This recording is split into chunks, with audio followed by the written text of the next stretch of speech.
50% shooting for the home team. They knocked down 13 threes and played consistently great defense against the Warriors tonight, who managed to shoot just under 44% and didn't get much offensively beyond the Splash Brothers, who combined for 55 points. Post-game coverage underway here on NBA TV. Welcome everybody inside a very loud Scotiabank Arena. Danny Green, part of the attack tonight on both sides. He's with us here immediately. I should introduce the other Hall of Famers on the set as well. Grant Hill, Isaiah Thomas, Charles Barkley. Not more important tonight, but important nonetheless. First of all, you've been through this before. Haven't been through it here. What was it like here tonight? The atmosphere was incredible. The energy was amazing, man, and we needed it. You have a little 5-day break. They had a 10-day break. I think it was in our advantage. They might have been a little rusty. It doesn't look like it looking at the stat sheet. Steph and Clay got going, trying to limit them even more, but we got out and running and playing our type of basketball. A couple series have been different. Going big against Philly, having slowing down a little bit. Milwaukee, it's been hard to get back to our type of offense, but we got going, we got running. Pascal was at the rim, he was great for us, and everybody else kind of filled in, got some good uncontested looks. Obviously your shooting problems have been a discussion over the last couple of weeks. Yeah, 4 of tell 23 me about in the it. Eastern Conference Finals, everybody's been discussing it. You're an important part of the team, obviously, and so they try to be. Need to be out there. Shoot or shoot, right? That's what we hear over and over again. But when everybody's talking about it, it's got to be a relief to get this out of the way and get back to being you. Definitely. I try not to think about it. My game, for me, where I hang my hat is the defensive end of the floor. Try to be active, try to chase those guys as best I can. Didn't do a great job tonight, but hopefully get better, get the rust off and do a better job communicating and rebounding. But, if I play defense, I know it'll fuel my offense and I'll make some shots when I get open. Danny, every series that you guys have played, you've gotten better and better each game defensively. And as you said, your focus is on the defensive end. And you sit in that locker room, when you look around, you got 6 players, including yourself, that have been the first, second team all defensive players in the league. And then you got 2 who've been defensive players of the year. How does that make you feel on the defensive side when you know you have to get a stop or you can get a stop? Oh, man, very comfortable. Knowing that when I'm pressuring a guy, I got those guys behind me with Mark, Kawhi, and Pascal up and coming, Kalo, those guys are amazing, man. But, whatever our scheme is, we figure it out, we adapt, we adjust, and, we make the right calls on the floor with each other. So having that defense out there is our foundation, and I think it helped a ton playing the teams that we played throughout the playoffs. We're battle-tested, and it prepared us for this moment. You look at your team. You got a chance, obviously, Kawhi from San Antonio. Everybody, America's getting themselves a chance to see Siakam play now. Yeah. I mean, most people think he's going to be most improved. What has his growth been like for y'all team throughout the season? As he should be. Obviously, he had a couple lulls here and there, but we knew he's a great player. He's going to his confidence back, get his rhythm back, especially against this team where there's not as much rim protection, where he's able to get to the rim. But his growth has been huge for us. And we're going to continue to need him to shoot the ball consistently and take his time, knock down that threes, space the floor. Because in the past playoff series, they kind of played off him and able, when we got a guy like Kawhi, it makes things easy. Everybody's going to be open. So we worry about the defense end of the floor. That guy worries about the offensive end of the floor. We figure it out. If they double him, we know where the ball is going. Everybody knows where it's going. They're going to double him, and we got to figure out, play good basketball, move it, and find each other. Danny talked about Kawhi Leonard, and throughout the playoffs, he's really at times carried you guys on the offensive end. He had a rather pedestrian game here tonight for his standards, but the rest of you guys stepped up. But you guys, throughout the regular season, stepped up. He was out of a lot of games, load management. You guys had played without him. Just talk about collectively as everyone else complimenting him, stepping up and playing big while he's kind of, I won't say struggled tonight, but wasn't having his superstar game. Well, we know that teams are going to double him. They're not going to just let him keep killing them. They're going to throw different things at him, and he's finding ways to pick them apart, get some assists, finding guys, offensive rebound, gets to the free throw line. But with him being out during the season, like I said, I go back to us being, battle-tested and improving and maturing. Our younger guys getting a chance to show themselves, to get some confidence and play. And again, Patrick McCaw coming and give us great minutes. Norm, all those guys had a chance to show themselves throughout the season because when he was out, we had other guys step up. Danny, when we look at this game, I thought defensively you guys were excellent in terms of the strategic moves that you made. I look at the stat sheet. Steph only got up 18 shots. Only. Clay only got up 17 shots. But when Durant is out, one of those guys would get up 20 to 25 shots. For sure. I mean, I thought the double teams were excellent. Did you guys focus on that coming into the game, or was it an adjustment that you made during the course of the game? I think everybody in the world knows who the best shooters in the league are. And when KD is out, that their focus is to get those two guys the ball. No secret, you stop those two guys, you might have a chance of winning the game. Yeah. Obviously, we'd like to keep Steph off the free throw line, getting 14 free throws. That hurts us. But limiting their shots as much as possible, trying to deny them their touches. But and hopefully make them shoot tougher shots and a lower percentage. They shot pretty well for the most part.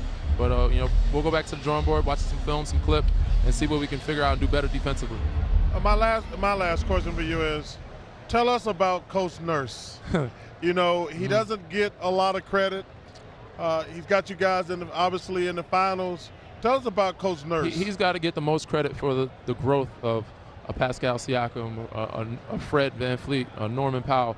Those guys coming off the bench and be able to play confidently and aggressively. And I said Pascal being most improved is due to Nick and given us the freedom throughout the season. He's let us all kind of do different things. There's never been a time you ever seen me post up, but I've posted up throughout the season once or twice, and I almost got it one time tonight. But he allows us to play a little different basketball and be free and be confident what we do. Did you score when you posted up? And a couple times, not many, a couple times during the season, a couple times. Stick to the game plan. Shoot it. If you open, shoot it. Let it fly. Yeah. Oh man.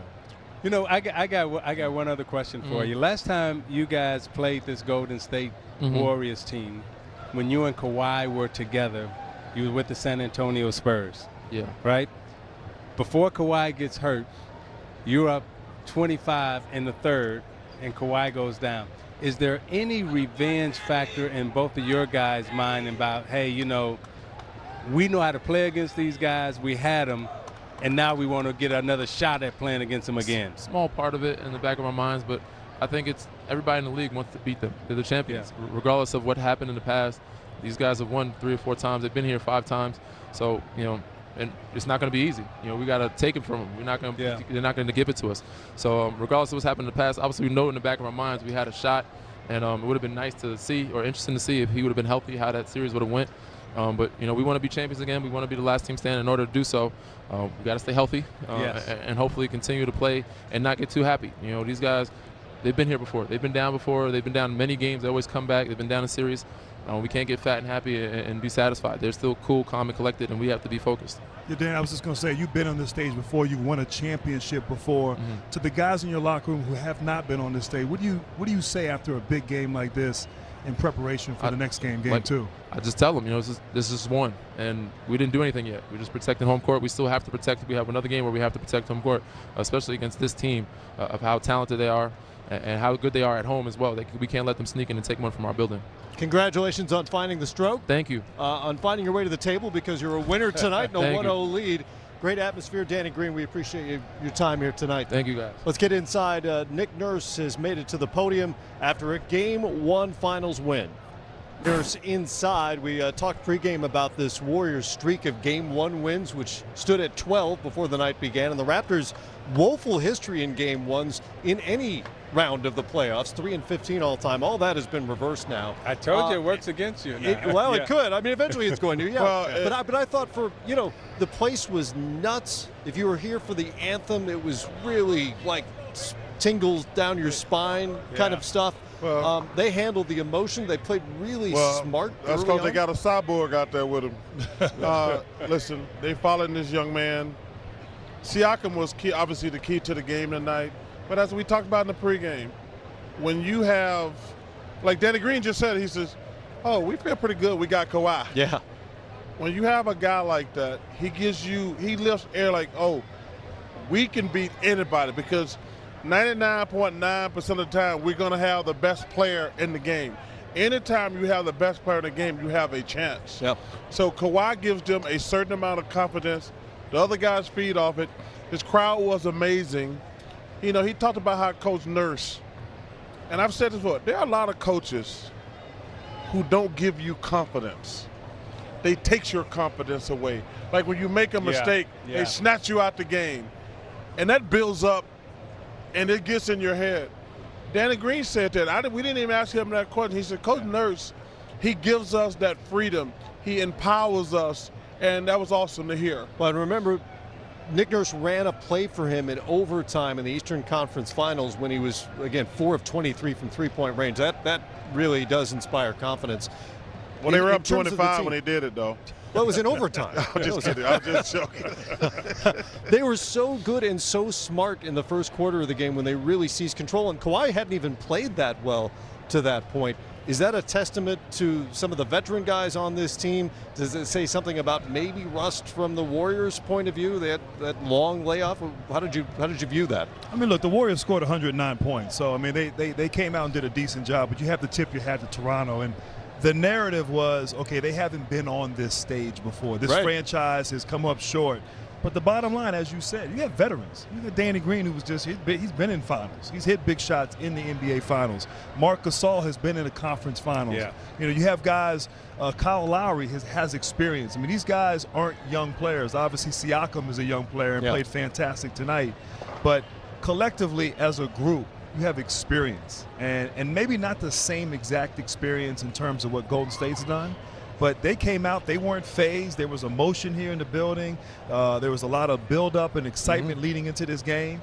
And they came out and took care of business. They came out like they were the defending champs. Right. And really sent a message, punched him in the mouth, and just as impressive of a performance that I've seen them have in the postseason, which is saying a lot because they've had some really good games leading up to this one. They were great defensively, and I thought appropriately aggressive offensively. Like when Golden State either doubled or shaded toward Kawhi Leonard, they made the right play, whether it was the first pass or the second pass, and Siakam never hesitated.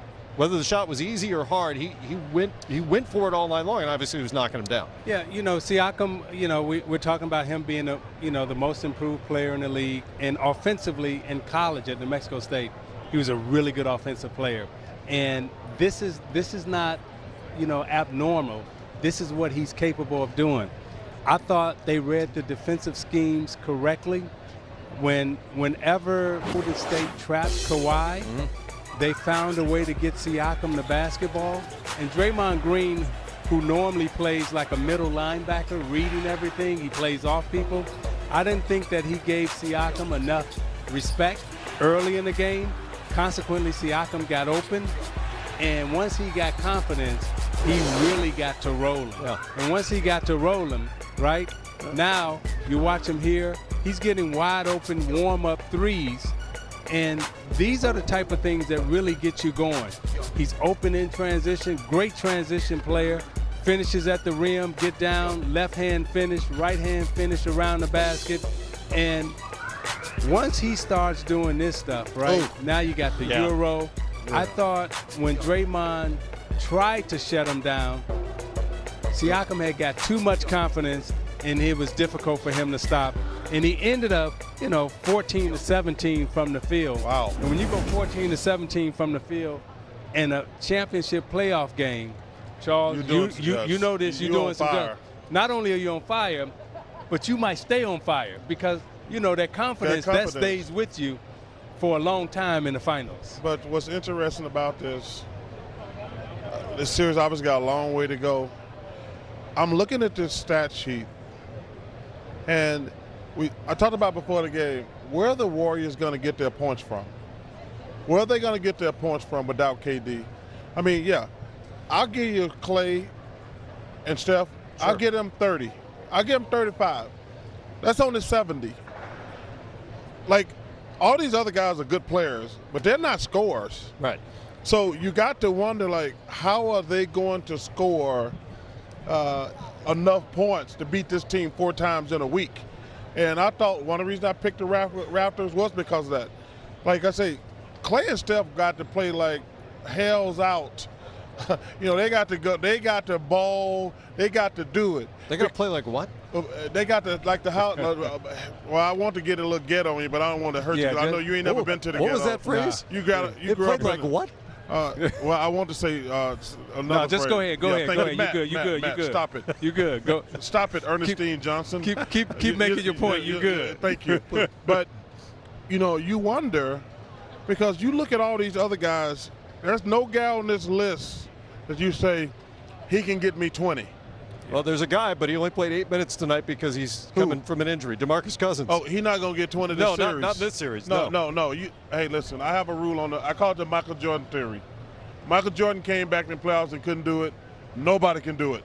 He can't, you don't just walk off the street and just play against After NBA 6 weeks. After 6 weeks, because obviously if there's something wrong with your legs, you ain't running in conditioning. As you notice, if you watch the game, and I be watching for solo things, he was trying to pass the ball. He was.